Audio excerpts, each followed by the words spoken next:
Olá, aqui é Ademir Bassanese, do canal Apaixonados por Mecatrônica. Seja bem-vindo, seja bem-vinda a mais um vídeo da série CLP do básico ao avançado. E hoje o assunto é autorretenção, né? Eu já falei sobre autorretenção num outro vídeo da série, mas bem rapidinho, então hoje eu vou falar mais detalhadamente sobre autorretenção ou comando de selo. Essa estrutura de autorretenção ela é muito utilizada na indústria e nos programas de CLP.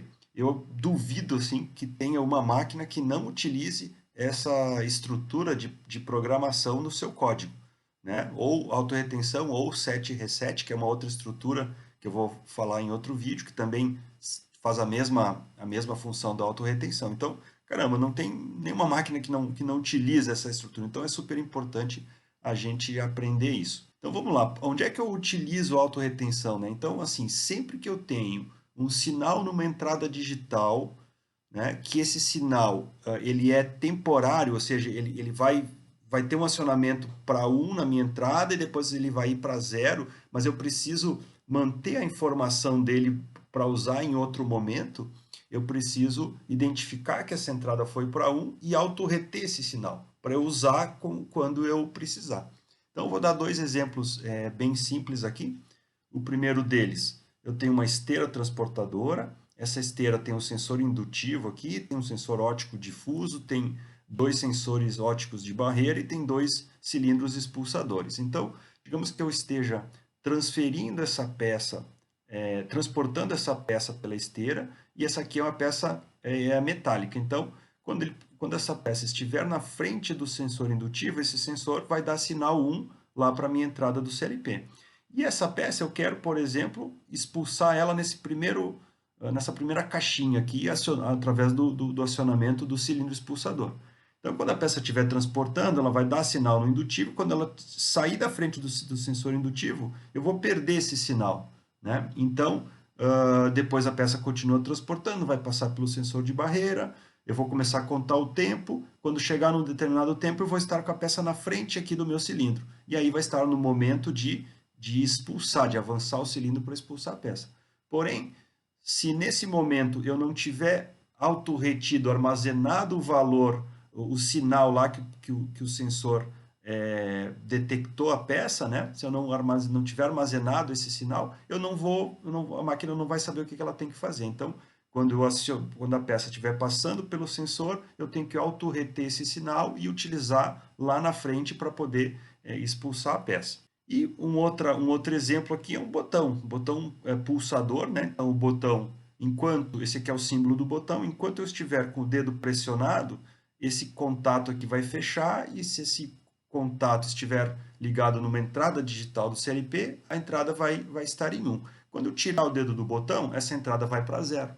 Então, se esse botão ele servir, por exemplo, para dar a partida numa máquina, dar o start numa máquina, ou para eu acionar um motor elétrico, por exemplo, né, dar uma partida, claro, aqui o CLP não vai acionar o motor diretamente, eu tenho que primeiro acionar uma contatora, e a contatora vai acionar o motor lá através da rede trifásica, né? Então, eu vou ter que manter o acionamento do botão autorretido, né? Porque eu, enquanto tiver com o dedo pressionado, ligaria o motor. Quando eu tiro o dedo, o motor vai desligar? Não, eu tenho que manter ele funcionando, eu só dou o sinal de partida.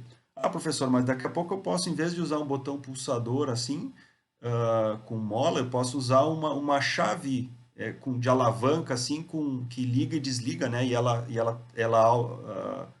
mecanicamente fica na posição, fica travado, né?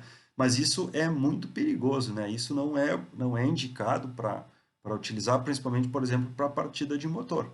Por quê? Porque se eu cair a energia elétrica, né, da máquina, e aí quando a energia retornar, né, e aquela chave mecanicamente estiver acionada, ela vai dar a partida no motor. E isso pode ser muito perigoso, né? Então, se eu utilizar um botão de impulsão aqui, quando a máquina retomar, o CLP retomar, ele não vai partir o motor. Eu vou ter que ir lá e acionar o botão para poder partir. Então, deixando assim mais seguro o acionamento desse motor. Então, olha só, esse aqui dentro do CLP, né, é uma estrutura típica aqui de autorretenção, né? Então, o botão, quando eu acionar ele ele fecha a entrada digital onde ele está acionado, vai para 1, esse contato que está vinculado a essa entrada digital vai fechar e vai vir sinal lógico acionando a bobina out. A bobina out vai fechar esse contato dela, né? E aí esse sinal lógico vem aqui da esquerda fazendo o acionamento. Quando eu tirar o dedo do botão, o próprio contato dela vai manter o acionamento. Então, eu sempre falo aqui que na autorretenção eu tenho as condições de fazer o acionamento, né? As condições que ligam a saída são essas aqui. Então, aqui, antes da retenção, a retenção a gente chama que é essa partezinha aqui. Ó. Essa aqui é a retenção. Então, antes da retenção, eu tenho as condições para ligar, né, a minha saída. Ok, mas se eu tenho as condições para ligar, eu tenho que ter as condições para desligar. Então, olha só, aqui que eu vou colocar as condições para eu poder desligar a minha autorretenção. Eu tenho que cortar a autorretenção. Então, a autorretenção eu posso cortar nessa área. A qualquer momento, quando a autorretenção estiver feita e eu abrir esse circuito lógico aqui, a saída vai desligar e o contato dela vai abrir, desligando a autorretenção. Então, aqui eu vou colocar todas as condições que eu vou ter para desligar essa saída. Então, vamos ver isso na prática. Então, aqui eu já tenho uma aplicação simples aqui dentro do Codesys. Então, essa lógica de autorretenção, os dois botões, o botão de liga e o botão de desliga, são dois botões pulsadores, e a minha saída vai acionar a minha lâmpada aqui. Então, quando eu acionar o botão, vejo, né, ó, o contato dele fecha lá, ele faz a saída autorretém. Quando eu tiro o dedo do botão, a saída mantém-se feita, mantém autorretida. E quando eu acionar o botão de desliga, né, ele é um contato NA físico, ele vai abrir o contato aqui. Agora eu tirei o dedo do botão, ele volta a fechar, permitindo um novo acionamento. Então, esse aqui é a típica aplicação de autorretenção. Muito bem, e aí a pergunta que vem agora é a seguinte: o que acontece se eu acionar o botão para ligar, ou as condições para eu ligar, e ao mesmo tempo eu estiver com as condições para desligar? Quando essas duas situações acontecerem ao mesmo tempo, o que vai acontecer? Então, analisando o circuito aqui, o que acontece? O botão de liga vai estar acionado, vai fechar aqui o contato, e o botão de desliga também vai estar acionado, abrindo esse contato. Então, se aqui está aberto, né, o sinal lógico não tem como fazer a saída. Então, essa autorretenção desta forma chama-se desliga dominante. Né? Então, por quê? Porque se as duas condições forem verdadeiras ao mesmo tempo, a saída ela vai estar desligada ao final do scan. E aí a gente pode ver isso aqui. Então, agora eu só atualizei os meus botões para eu poder manter os dois botões acionados ao mesmo tempo. Então, eu coloquei botões de alavanca. Então, quando eu ligo, né, faz a saída, auto-retém. Se eu tirar aqui, ela mantém auto-retida. E agora eu vou desligar, maravilha. Agora, se eu manter a condição de ligar e se eu ao mesmo tempo ter as duas condições de desligar, olha o que acontece. Ele atualiza a saída, então, desligada. E uma outra estrutura para autorretenção que a gente possui é essa aqui. Né? Então, eu tenho aqui a minha condição, as condições, né, de ligar a saída, e aqui eu tenho as condições de desligar. Então, eu posso cortar a autorretenção nesse ponto aqui, cortando essa passagem lógica aqui. Nesse caso, essa estrutura de autorretenção, ela chama-se liga dominante. Por quê? Porque se eu mantiver as duas condições, né, forem verdadeiras, aí a saída ela vai estar ligada ao final do scan. Então, aqui a autorretenção é liga dominante. Quando eu aciono o botão de desligar, ele vai autorreter, e aqui eu aciono o botão de desligar. Porém, vejo, se a condição de ligar permanecer acionada, né, eu permanecer com o dedo no botão, por exemplo, ou a condição que for, né, ao final do scan, a saída vai permanecer acionada. E uma outra estrutura de autorretenção que a gente encontra nos livros, né, é essa autorretenção dessa forma aqui. Ó. Antes, então, do botão de liga, eu tenho a condição que desliga. Eu começo o circuito aqui, a lógica pelas condições que desligam, então. Né? E aí, depois, aqui eu tenho as condições que ligam a minha saída. A autorretenção acontece naturalmente, né? E o desligamento também. E aí essa situação aqui de autorretenção, ela também é desliga dominante, né?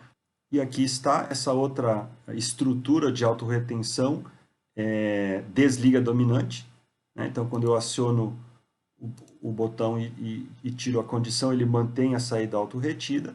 Quando eu aciono desliga, ele desliga. Porém, se eu manter a condição de liga e de desliga ligados ao mesmo tempo, né, ele vai atualizar a saída desligada.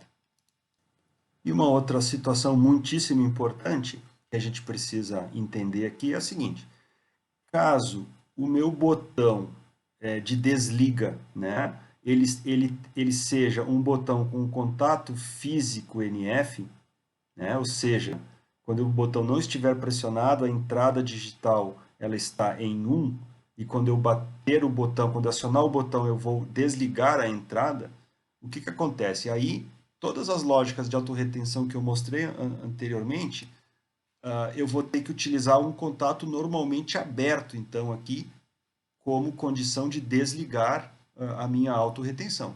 Por quê? Porque se o botão, vamos lá, se o botão, que é NF físico, não está pressionado, ele está dando passagem, está com a entrada normalmente em 1, né? Com a entrada digital em 1. Se a entrada está em 1, um contato que é normalmente aberto vai estar fechado. Se ele está fechado, ele está dando passagem lógica para quando eu pressionar o botão de liga, acionar a saída.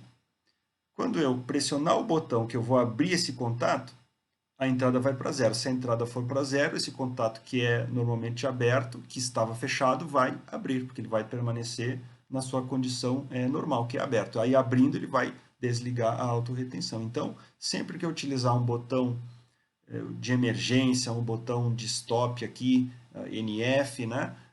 E esse botão precisa desligar uma autorretenção, seja nessa estrutura aqui que é a desliga dominante, ou seja na outra estrutura que é a liga dominante, e aí ele vai cortar a autorretenção aqui embaixo, né?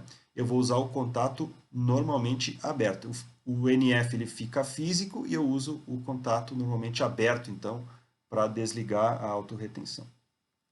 Maravilha. E para finalizar aqui a minha aula sobre autorretenção, então eu fiz uma pequena aplicação aqui bem simples, aquela aplicação da separação da peça metálica aqui em cima da esteira. Então eu já tenho a peça posicionada, né? Já estou online aqui também. Vejo, quando eu acionar o botão de iniciar aqui, que é esse botão de start, ele vai ligar a esteira, vai autorreter o sinal. Aqui, como a esteira é acionada por um inversor de frequência, além do sinal digital, eu tenho que mandar um sinal analógico aqui para a saída da esteira, né? Enfim, um sinal analógico para o inversor poder fazer o acionamento. Então, eu estou jogando aqui através do comando move um valor 127, que é 50% do valor da velocidade da esteira. Além de, então, com a esteira ligada e quando tocar o sensor indutivo aqui, que é o sensor aqui no primeiro sensor, ele vai acionar um flag de peça metálica, vai autorreter esse sinal. Quando eu for peça metálica e a peça tocar no sensor de barreira aqui, como ele é NF físico, eu tenho que usar o contato NF aqui também.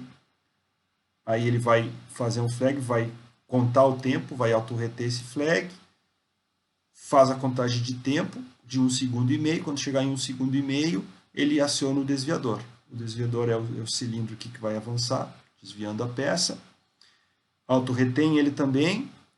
Ele, por sua vez, corta a contagem de tempo, corta a autorretenção. Quando eu contei o tempo, ele também cortou o sinal de peça metálica, porque eu não preciso mais desse sinal.